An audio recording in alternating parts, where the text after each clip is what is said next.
অসমে আজি অভিলেখ ৰচনা কৰিলে দেশৰ ভিতৰতে অসমে এটা নতুন নাম লিপিবদ্ধ কৰিবলৈ সক্ষম হ'ল। সেই নামটো হৈছে মৰাণ।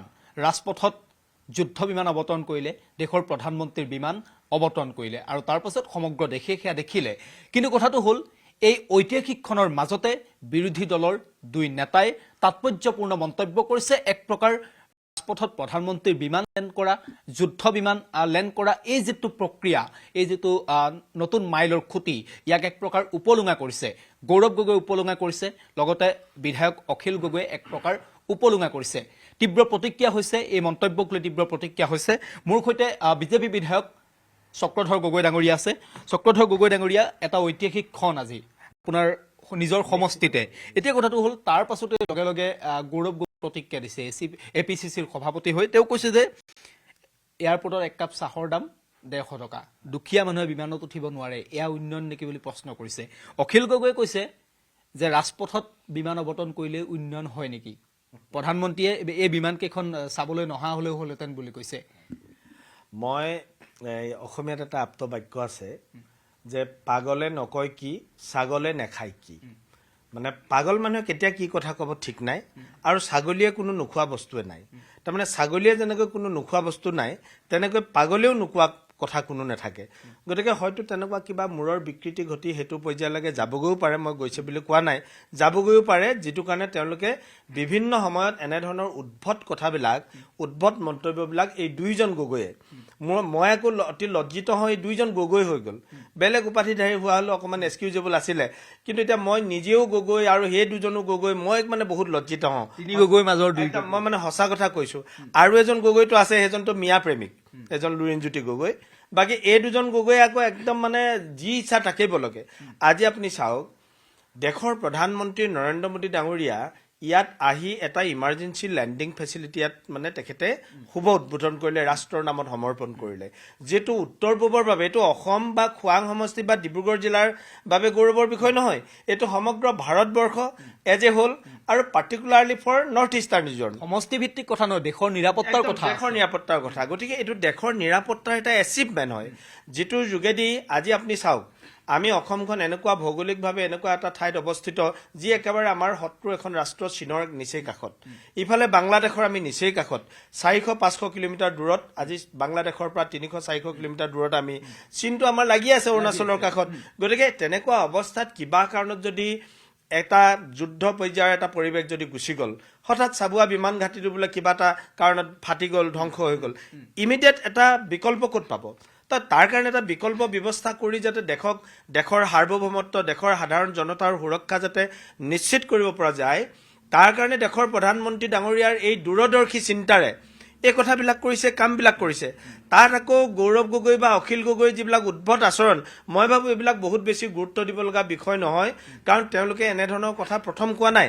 ইয়াৰ আগতেও গৌৰৱ গগৈ ডাঙৰীয়া, অখিল গগৈ ডাঙৰীয়া কৈছে নহয়, আমাৰ গুৱাহাটীত যেতিয়া এলিভেটেড কৰিডৰ, কাজিৰঙাত যেতিয়া এলিভেটেড কৰিডৰ যিখন ব্ৰিজ, এই ব্ৰিজখন যেতিয়া শুভ উদ্বোধন কৰিব আহিছিল, আধাৰশিলা কৰিব আহিছিল, তেতিয়াওতো তেওঁ কৈছিল যে ইয়াত জীৱ জন্তুবিলাকে ধূলি লাগিব, গাত কিবা হ'ব, এইবোৰ বনাওঁতে ধূলি হ'ব। আৰু ইমান উদ্ভট, ইমান আচৰিত ধৰণৰ কথা কোৱা মানুহ, মানে ইমান বিদেশত গৈ পঢ়া লিখা কৰা মানুহৰ যে এনেকুৱা কম মগজু আছে, এইটো ভাবিবই পৰা নাযায়। কিন্তু গৌৰৱ গগৈ সেইটো প্ৰমাণ কৰি দেখুৱাইছে যে তেওঁ যিমান ইংলেণ্ড আমেৰিকাত নপঢ়ক নাথাকক কিয়, তেওঁ আচলতে বুদ্ধি ভ্ৰষ্ট হোৱা মানুহ। গতিকে সেইকাৰণে অখিল গগৈও ঠিক তেনেধৰণৰ তেওঁলোকৰ একদম সস্তীয়া যিবিলাক ৰাজনৈতিক আকাংক্ষা, এইবিলাক পূৰণৰ কাৰণে ঘূৰি ফুৰে। আজি কি কয়, আপোনাৰ এয়াৰপৰ্টত 150 টকা চাহৰ কথা কৈছে। 150 টকা চাহ খাবলৈ কাৰণে এয়াৰপৰ্ট যাব নালাগে নহয়, গুৱাহাটীৰ বজাৰত 1000 টকীয়া মানে চাহ আছে। আপুনি কেইটকীয়া খাব আপোনাৰ কথা, লাখ টকালৈকে চাহ আছে, আপুনি বাছি খাওক না। আপোনাৰ যদি টকা বচাবৰ মন আছে, যদি পইচাৰ অসুবিধা আছে, আপুনি কম দামৰ চাহ খাওক, অখিল গগৈ, গৌৰৱ গগৈয়ে। আৰু তেওঁলোকে তাকে নকৈ এনেকুৱা ধৰণৰ উদ্ভট কথাবিলাক কোৱা অযোগ্য। কাৰণ আজিৰ তাৰিখত ডিব্ৰুগড়ৰ পৰা গুৱাহাটীলৈ যাবলৈ মাত্ৰ 2000 টকা লাগে, কেতিয়াবা 2200 টকা, কেতিয়াবা 2500 টকা। মই কেইবাবাৰো এয়াৰপৰ্টত, আমাৰ মৰাণত, ডিব্ৰুগড়ৰ বৰবৰুৱাত ঠেলা চলোৱা মানুহ মই লগ পাওঁ। এয়াৰপৰ্টত লগ পাওঁ, সুধো চিনাকি মানুহ, দাদা আপুনি ক'ত যায়? তেওঁলোকে কয় বোলে আমি গুৱাহাটী যাওঁ, ঘৰৰ মানুহৰ বেমাৰ আছে, এতিয়া খবৰ কৰিব লাগে, গুৱাহাটী যাওঁ। মই বোলে আপুনি আগতেতো ৰেলত গৈছিল। নহয় বোলে ছাৰ, আজিকালিতো পইচা একদম কমি গ'ল, আগতে গুৱাহাটী যাবলৈ 5-6 হাজাৰ টকা লাগে, এতিয়াতো আমি 2000 টকাত, মই বোলে আজি 2100 টকাত কাটিছোঁ, গতিকে সেইকাৰণে আমি অসুবিধা নাপাওঁ ছাৰ, সেইকাৰণে আহিছোঁ। আপুনি আচৰিত খাব, সাধাৰণ জনতা যিসকলে ঠেলা ৰিক্সা চলাই পেট প্ৰৱৰ্তায় লগ পাবলৈ সক্ষম হৈছোঁ। তাৰ পাছত অখিল গগৈ আৰু গৌৰৱ গগৈ এনেধৰণৰ সস্তীয়া কথা কোৱাটো একেবাৰে অযোগ্য আৰু এটা অতি নিন্দনীয় আৰু ঘৃণনীয়। এইজন গৌৰৱ গগৈয়ে আমাৰ ইয়াত আপোনাৰ ছেমি কণ্ডাক্টৰ যেতিয়া হৈছিল, ছেমি কণ্ডাক্টৰ যেতিয়া অপেনিং কৰি গ'ল, তাৰ পিছৰ পৰ্যায়ত অসমত কি টেলেণ্ট আছে, অসমত কিয় এনেকুৱা ধৰণৰ ছেমি কণ্ডাক্টৰ ইণ্ডাষ্ট্ৰি হ'ব লাগে বুলি কোৱা মানুহটো গৌৰৱ গগৈ নহয় জানো? গতিকে এই মানুহজন আচলতে ৰাষ্ট্ৰ বিৰোধী এজন মানুহ, অসমীয়া বিৰোধী এজন মানুহ।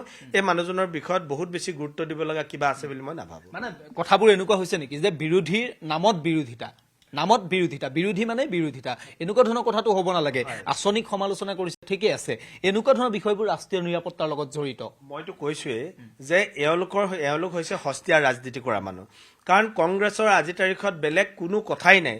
তেওঁলোকে বিজেপিক সমালোচনা কৰাৰ বাহিৰে আমি কৰা ভাল কামখিনিক আমাৰ দেশৰ প্ৰধানমন্ত্ৰী, ৰাজ্যখনৰ মুখ্যমন্ত্ৰী ডাঙৰীয়াক সমালোচনা কৰাৰ বাহিৰে তেওঁলোকে ভাল কামৰ কিবা প্ৰজেক্ট প্লেন দিব পাৰিছে নেকি? অহা 26 বৰ্ষৰ নিৰ্বাচনত যদি তেওঁলোকে জিকি যাম বুলি ভাবিছে, জিকি যোৱাৰ পাছত তেওঁলোকে কি কৰিব তাৰ কিবা প্লেন প্ৰগ্ৰেম দেখিছে নেকি? তেওঁলোকৰ কাহানি কোনো প্লেন প্ৰগ্ৰেম নাই। তেওঁলোকে অকল ৰাজনীতিৰ নামত ৰাজনীতি, সমালোচনাৰ নামত সমালোচনা, কেৱল মাত্ৰ সমালোচনাৰ নামত সমালোচনা কৰি আমি কৰি যোৱা ভাল কামকো বেয়া কৰিবৰ কাৰণে ৰাইজৰ মাজত এনেধৰণৰ ভ্ৰান্ত ধাৰণাবিলাক প্ৰচাৰ কৰি থাকে। কিন্তু মই এটা কথা ক'ব পাৰোঁ, অসমৰ ৰাইজ আৰু এতিয়া চকুত ধূলি মাৰি ৰাজনীতি কৰিব পৰা ৰাইজ নহয়। এতিয়া অসমৰ ৰাইজ সচেতন। আপুনি কি গাঁও, বাগিচা, বস্তি, বাগিচাৰ শ্ৰমিকসকলো আজিকালি ৰাজনৈতিকভাৱে সচেতন, গাঁৱৰ কৃষকো সচেতন, সকলোৱে সচেতনতাৰে ভাবিব জানে, কাম কৰিব জানে। আৰু সেইকাৰণে 2014 চনৰ পৰা দিল্লীত বিজেপি চৰকাৰ, 2016 চনৰ পৰা বিজেপিত অসমত বিজেপি চৰকাৰ, 26 চনতো বিজেপিৰে হ'ব, খোৱাঙতো বিজেপিৰে হ'ব। কাৰণ জনতা বিজেপিৰ লগত আছে, উন্নয়নৰ লগত আছে। আপুনি বিচৰা বাতৰি পাব কেৱল নিউজ 18 এপত। নিউজ 18 এপ ডাউনলোড কৰিবলৈ স্কেন কৰক এই QR কোড। গুগল প্লে ষ্টৰতো পাব এই নিউজ 18 এপ।